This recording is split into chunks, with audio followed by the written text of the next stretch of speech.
everybody. This is Joshua Hatton with One Nation Under Whiskey Podcast, Extra Edition. I am joined today, and as usually, as always, by my good friend and co-founder of Single Cask Nation, Jason Neal Johnston Yellen. Look at that. Look at that. Your proper name that's on the birth Patrick certificate. Harris will return in due course. He's not gone for good. He's not gone for good. No. Oh boy, oh boy, oh boy. Yeah, here we are. What an exciting time to be alive. It is an exciting time to be alive. I'm excited. He said. He said apropos of today's episode. Yes. Yeah, there are a lot of things to talk about. Can I ask you something before we talk about those things? Okay. Because I think it is an exciting time to be alive. Okay. Are you as excited? Is this about a movie or an album? It's an album.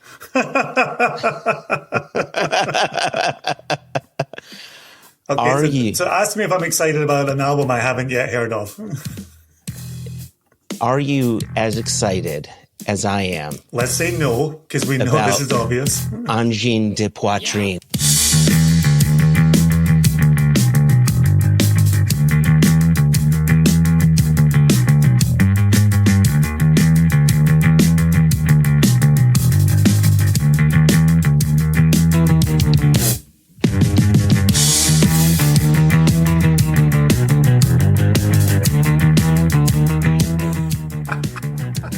Viewers will see this. Blessings. Blessings upon thee, Joshua. Do you know who I'm talking about? Do you see these guys? Of course, I have no idea who you're talking about. Come on. These guys are... Of oh my course gosh. I don't. Listen, how often do I drop authors into this chat? Like, I don't. Yeah. I know my audience. Yeah. Like, you bring in these jamokes? Like, oh, they're wearing pajamas on their heads. Like, no, I've never heard of them. These guys, I'm telling you, they are going to save rock and roll. They're absolutely going to save rock and roll. My gosh. For listeners, there's two bandmates on the screen here. The one on the right looks like one of the knights who say knee on his way to bed. And what is he doing? Is he saying like, knee? No, he's the drummer. He's banging out the tunes on his shrubbery. So he's the drummer. The guy on the left, he has a guitar / bass, and yeah, they write these crazy, intricate yet groovy, super groovy songs. No vocals, no nothing. But they are taking the world by storm. And from a musician standpoint, I'm telling you, Jason, it's some of the best music that is being written, and I think that just like from even the casual listeners are like, what are these guys doing? These guys are amazing. I'm telling you, Engine de Poitrine. Thank you for your public service. It's an exciting time to be alive. I'm so glad that you led this podcast with that because I think it's exciting. If I had one regret today, it's that I gave you the intro to that. Moving on. Yes, let's talk about why we do come here, why we get together, and that is whiskey. Oh, I'm thinking it was my contract. Whiskey. Oh, it's the contract. Whiskey. Yes. Sorry. Yes. Be meaning to speak to my lawyer.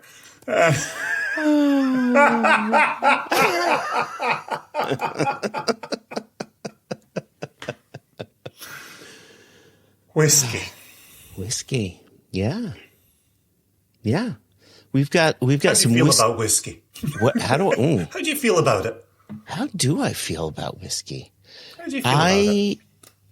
Listen, when I put work to the side. Now I'm being very honest with you. I'm going to bro down. That's why I'm laughing. When I put work to the side and I'm with someone who is getting into whiskey and is discovering whiskey, passion, that fire just like lights up in me. Like I just, not that it's gone as I'm working, but right, work is work, you know?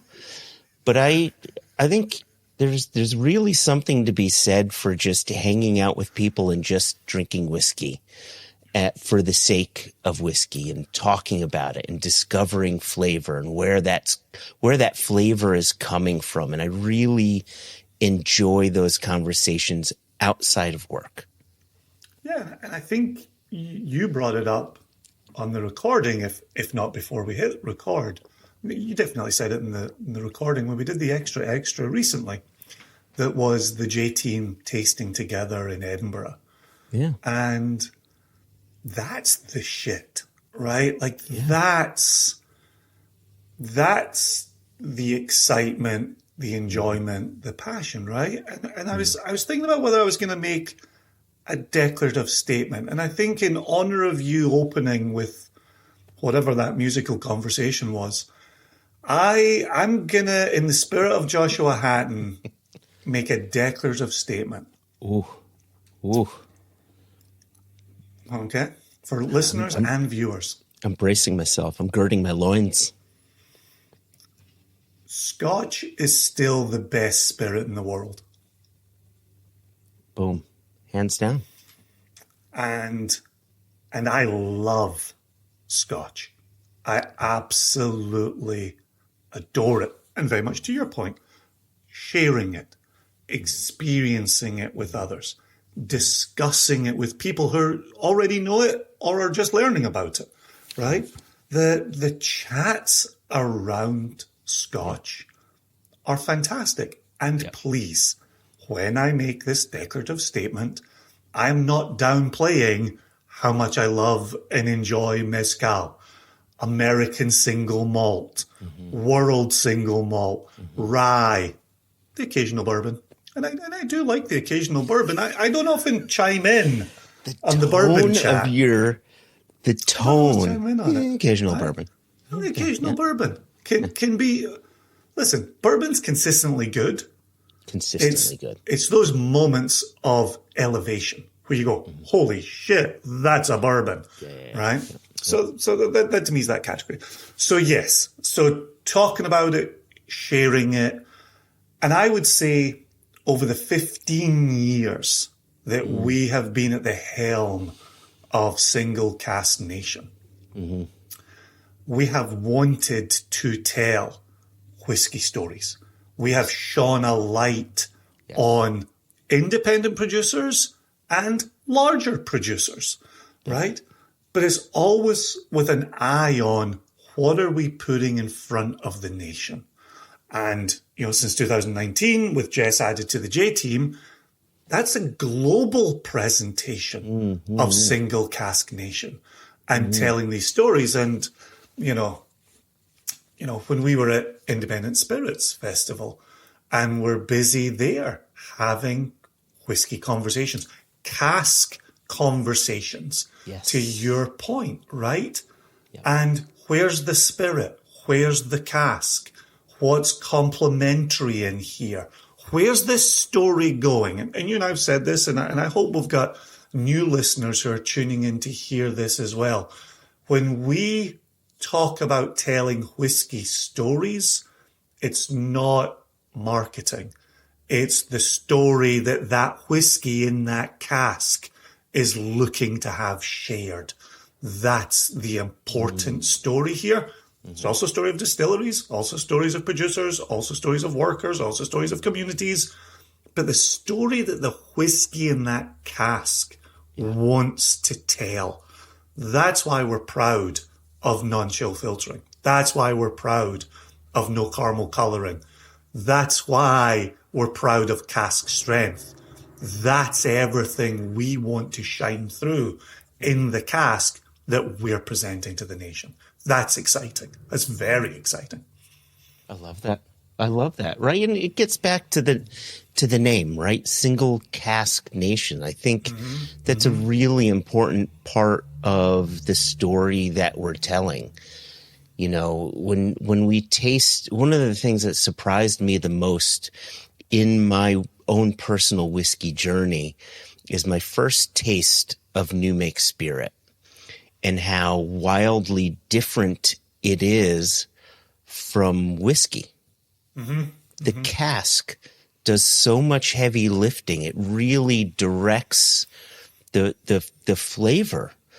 And in us as independent bottlers, we get to either select what that whiskey is going to be in the end or help direct flavors, right? When we're doing a re-racking program or something like that. Like it really is the joy of that job is focusing on that cask and telling that cask story and how those flavors develop. Why a bourbon cask does what a bourbon cask does, right? Right. So to this very point, our last episode, we had a full interview with Matt Strickland. Amongst other books, is the author of Cask Management for Distillers. And he has a quote in that book, and we talk about this in our interview with him in the last episode. But this speaks to what you and I are discussing today, Joshua. So Matt writes, used American oak casks tend to move more into honeyed character. To be clear, when he talks about used American oak, so he's talking about our beloved friends in the bourbon industry who have done yeoman's work of seasoning these casks for Scotland. And so that's the use. So first fill, second fill, refill, right? So used American oak casks tend to move more into honeyed character. But this is just as much due to the cask's previous contents, typically bourbon, as it is to the cask itself. All the same. By the time the first spirit has left the cask, American oak is a much tamer beast. Large amounts of tannin have been depleted for a softer mouthfeel, while other characters, such as the vanillins and lactones, are still in decent supply. That's the story we're telling this month. This is the cask. This is the whiskey in cask that we are presenting to the nation this month, right? That's the place to go and explore. That's the place to look at the wood. This is the place to see where's the spirit. God, I love that. It's so interesting hearing those words come from Matt when, I thought a number of those flavors were spirit driven. And then I come to find out they're cask driven. Which ones in particular draw your attention there? Well, I thought the buttery, the butteriness, honeyed character that you mentioned. The honey, the buttery, the honey quality. You think of, say, granted, we're not going to be talking about the Balvenie today, but you think of the Balvenie and they're known as the honeyed whiskey. I think of Cragganmore as a honeyed whiskey. I think of Cragganmore as a honeyed whiskey. I think of one that we will be talking about today. I think that Glenmorangie tends to have a nice honeyed quality to it, especially first fill. It's usually bolstered by the big fruit coming, which I do think is a spirit-driven quality. We've tasted the new make spirit from Glenmorangie. We know exactly where the fruit comes from. Yeah, exactly. And it's just so nice to hear where those flavors are coming from, and just to have it defined, right? Well, and again, right, the fact that in his quote where he mentions mouthfeel, right? Large amounts of tannin have been depleted for a softer mouthfeel. What are we all talking about in the J team around single cask nation and cask selection? Mouthfeel, right? If you're chewing on a whiskey, if you're chewing on a cask strength whiskey from us, that's the cask, but those are the softer tannins in that cask. So that's very much an aspect of selection for us. So, all right, should we put some distillery leaves on these cask branches? That's one for the bingo cards out there. Yeah, I'm actually going to lead with your favorite. and it's going to be in alphabetical order. I'm going to lead with your favorite because you, sir, have started a group known. Well, really, I've launched a following. To be clear, To be clear. It's a following. Just the Balmenic Bunch. The Balmenic Bunch. Represent, friends. Represent. Man, oh man. Yeah, it's so exciting to have a Balmenic. Great distillery. Really wonderful distillery. Not necessarily one outside of independent bottler circles that is particularly well known, but we've said this in some other places. At the Independent Spirits Festival, people at that event were coming up and saying, oh, I know Balmenic. Oh, I like Balmenic. And I would say, well, you are in the Balmenic bunch. So, yeah, it's known for its worm tub condensing. It's known for its richness of spirit. It's known for its heft. It's known for its weight. It really lands on the palate incredibly well. And actually, I'm just pulling up our selection day notes here. And on the palate for this Balmenic, we've got a hefty, weighty palate with more malt and more orange peel, but with additional notes of oat cakes, honey grahams, toasted macadamia nuts, and a touch of vanilla bean. Oh.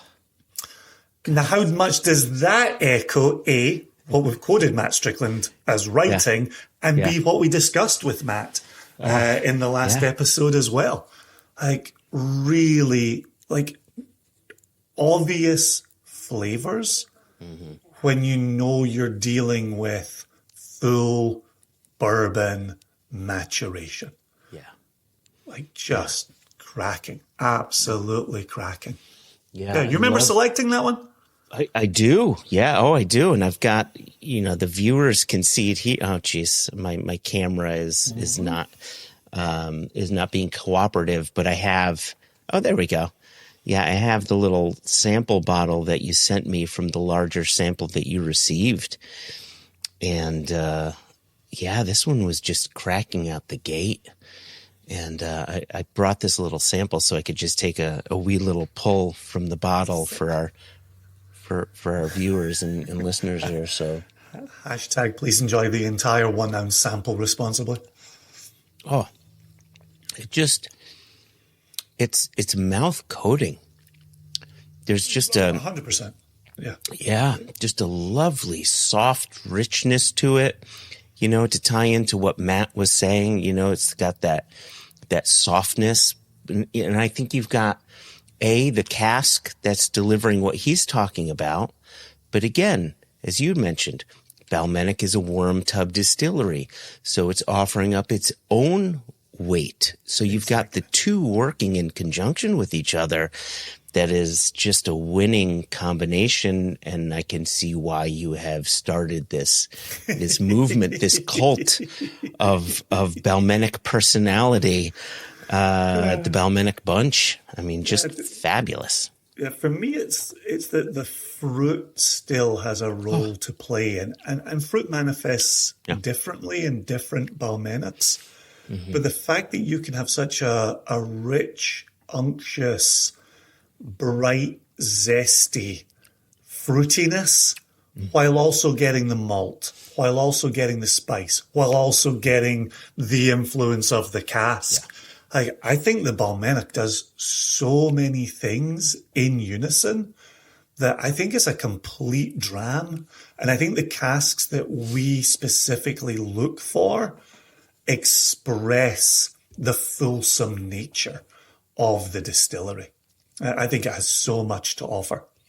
And there's a really rich malty character that there's just a through line there. I think, again, it's a single cask nation hallmark, right? You've got mouthfeel, but we also want to highlight distillery character. And this is one of the things that I really enjoy about a bourbon barrel or a bourbon hogshead. Yes, it's doing a lot here, but it also is not as impactful as, say, a sherry cask or some sort of a wine cask. It allows that spirit to show its own, and so that malt is really present and really tasty, nice, sweet. That orange peel, that orange zest you talked about is there. Yeah, lovely, just lovely. Yep. Cracking Balmenic. Okay, being released in April. Yeah, April. What's the date we have on? We haven't revealed that yet, but just April. So keep your eyes and ears peeled. We will obviously talk more about it, and you will see it in your inboxes. Okay. Yeah, I asked this because I know we will be asked. Yeah, rightly so. Yeah. So the next, and this is good, right? We're going from first fill bourbon to second fill bourbon. And it's been a while since we've released a second fill bourbon from this distillery. And it is Ben Nevis. Yeah, look at that little beauty. Look at those colorings. Yeah. And the color that we've called this, right? So for the Balmenic, the specific color that we've chosen is green flecked gold. And when you put that liquid in your glass, the Balmenic, you will see it's got lovely green flecks in it.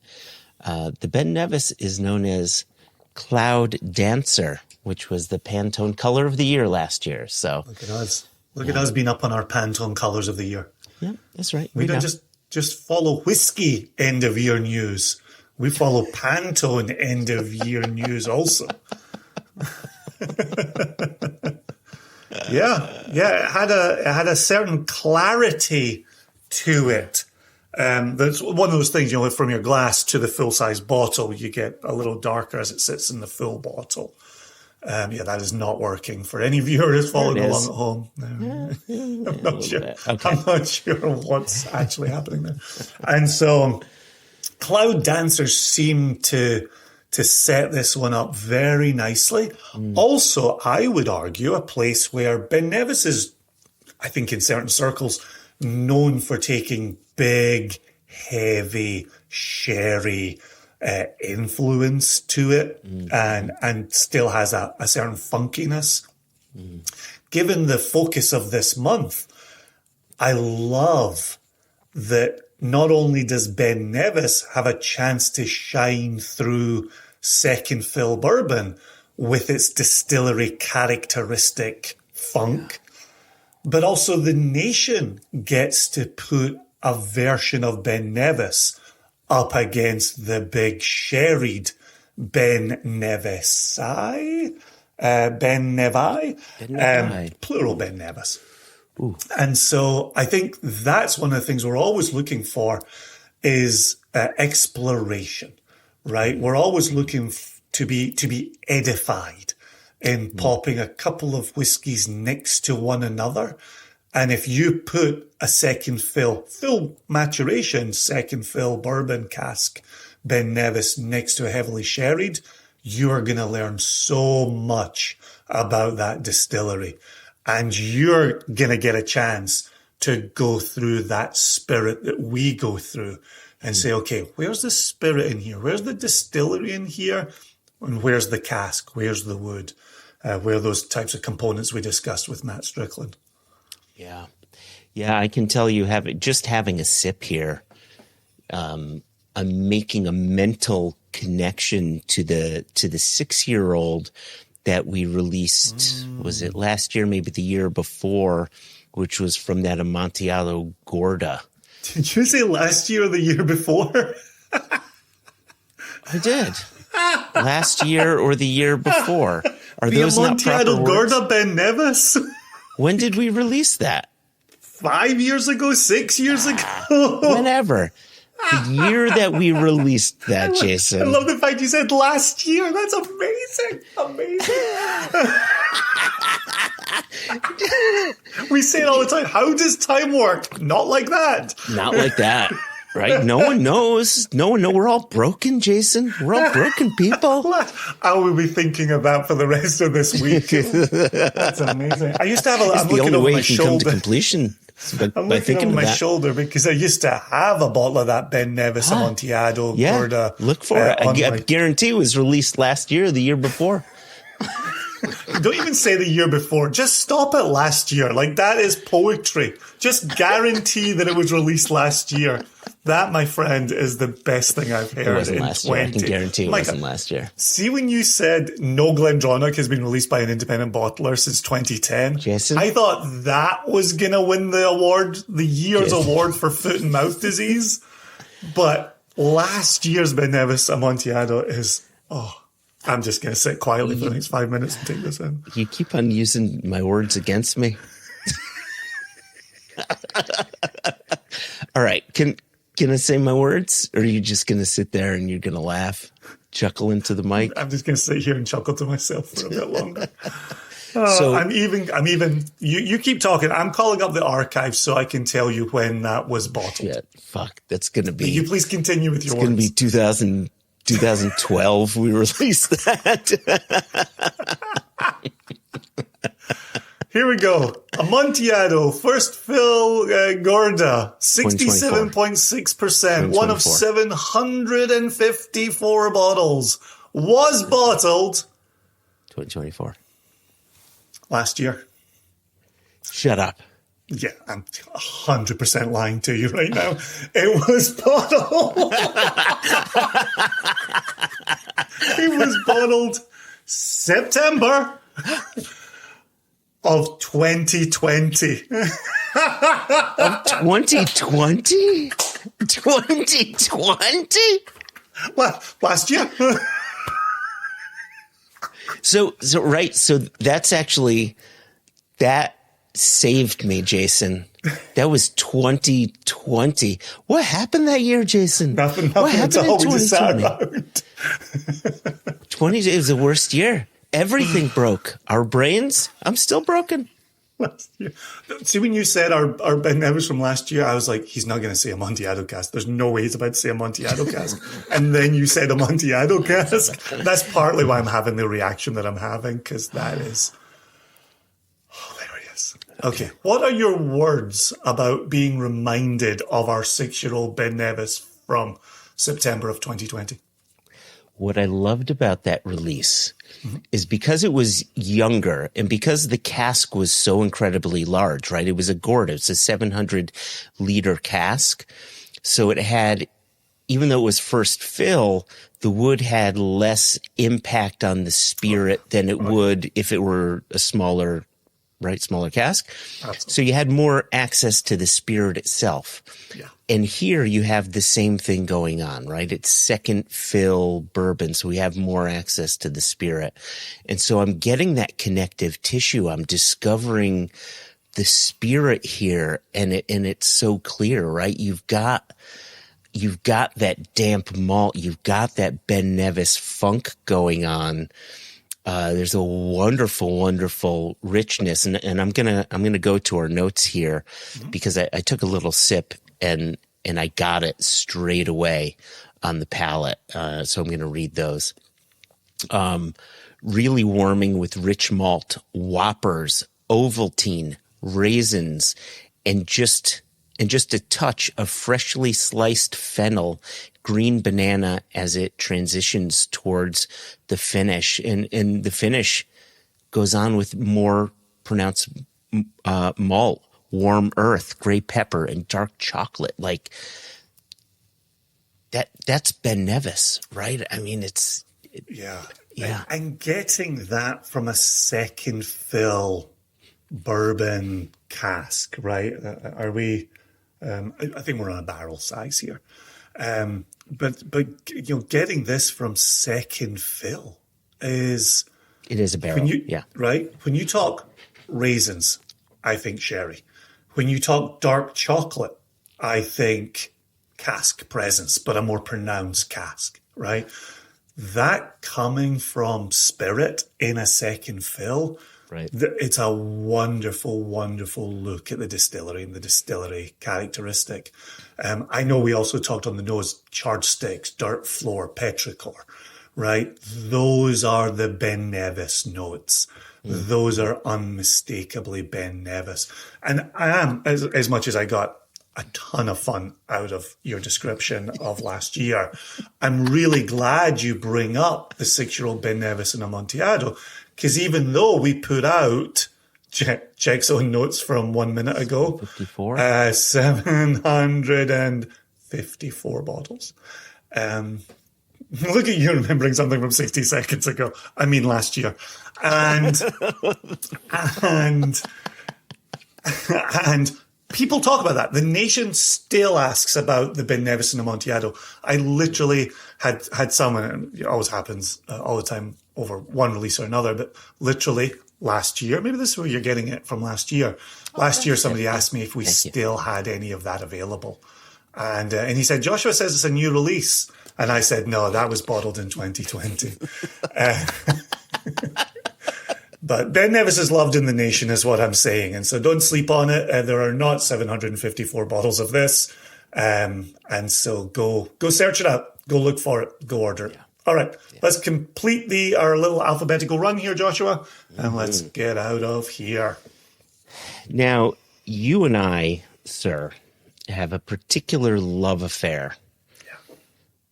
Let me finish this sentence. We have a particular love affair with this distillery. Check contract.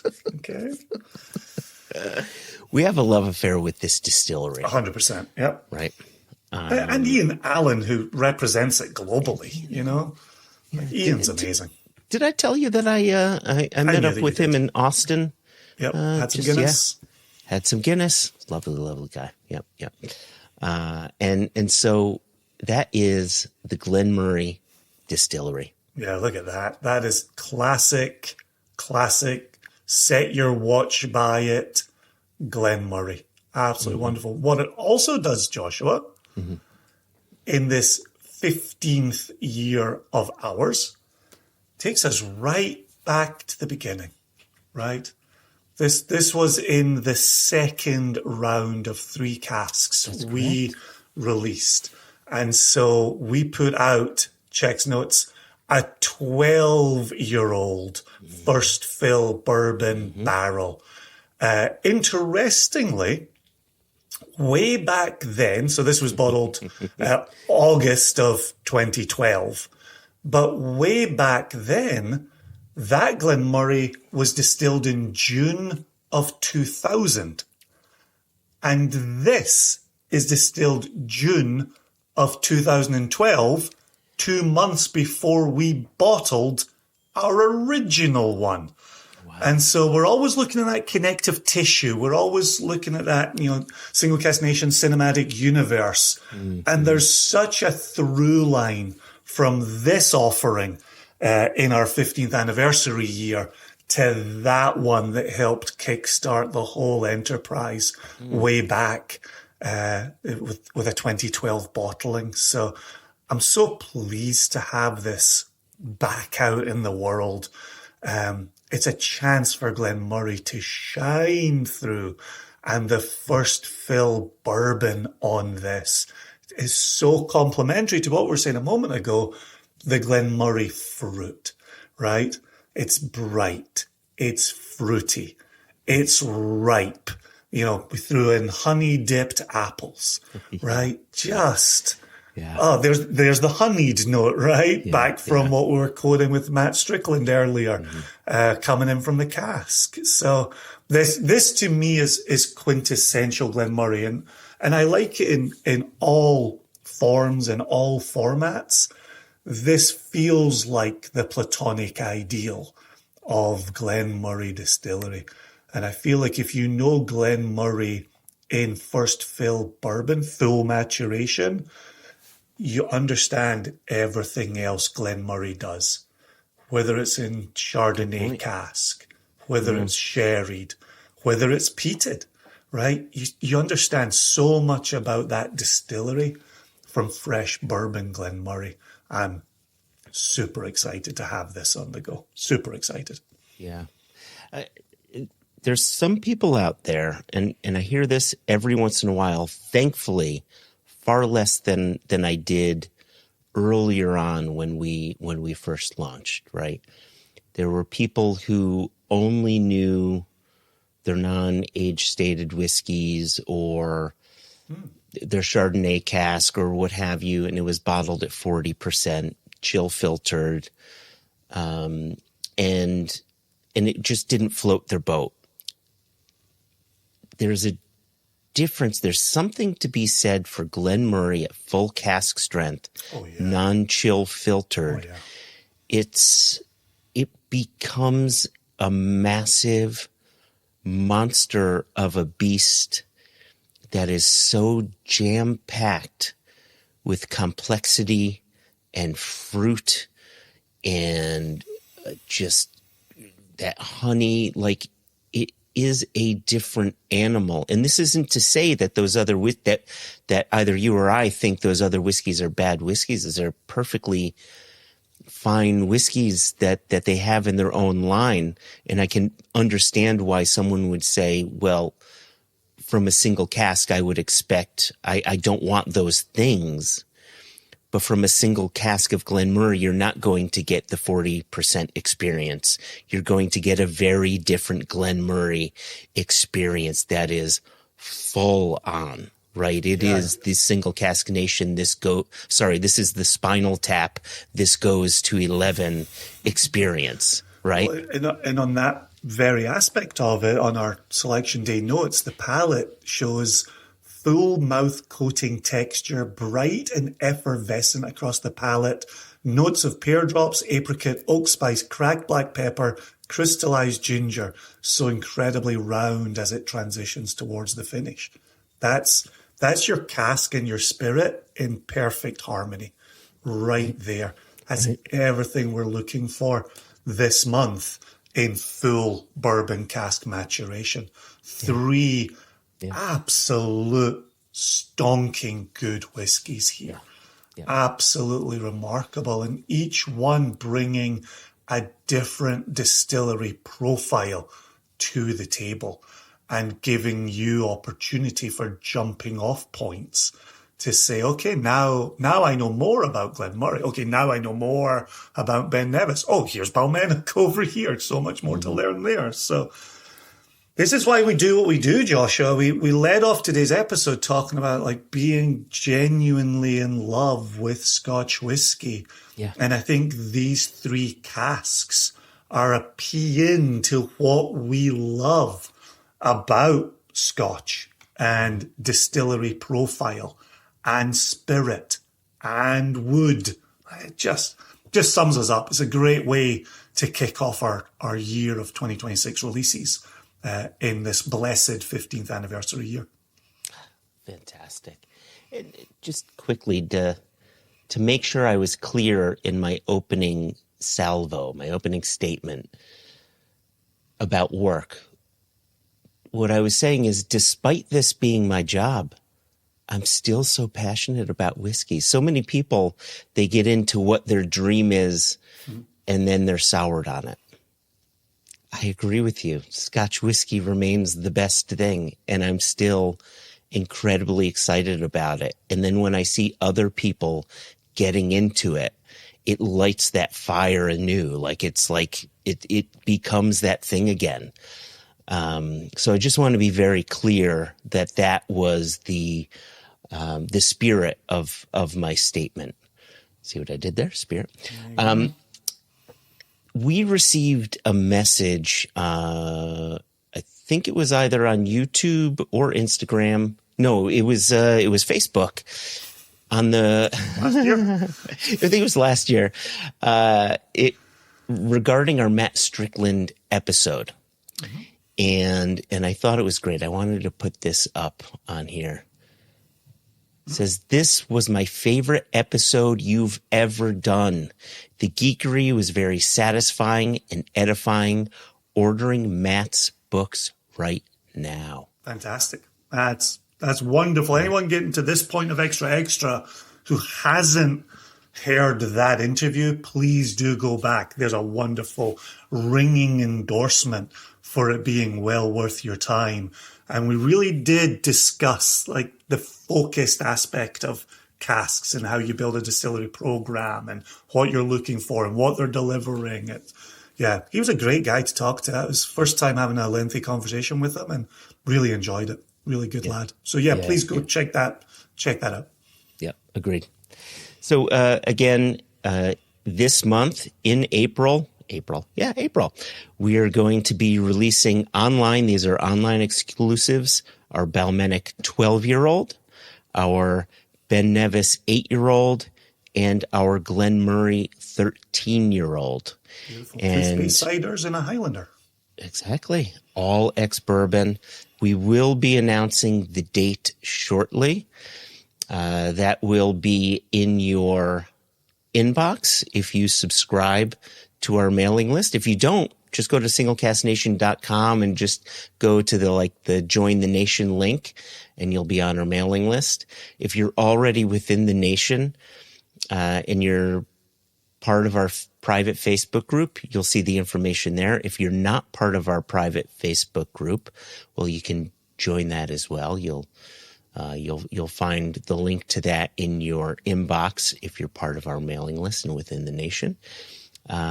You'll always find out about our releases and when they are coming out, so long as you're on our mailing list. So do join us. Singlecasknation.com. Join the nation. Is there anything else? Subscribe while you're here on YouTube. Oh, yeah. Subscribe to us. Tell your friends about us. Tell everybody to subscribe to us. Also, send questions. We love questions. We love to answer them. Sometimes we might answer them with correct dates, incorrect dates. Declarative statements. Incomplete lists.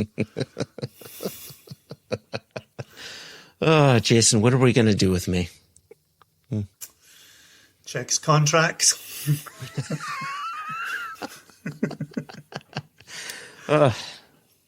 This has been fun. Yes. Okay. Goodbye, Jason. Cheers. Cheers.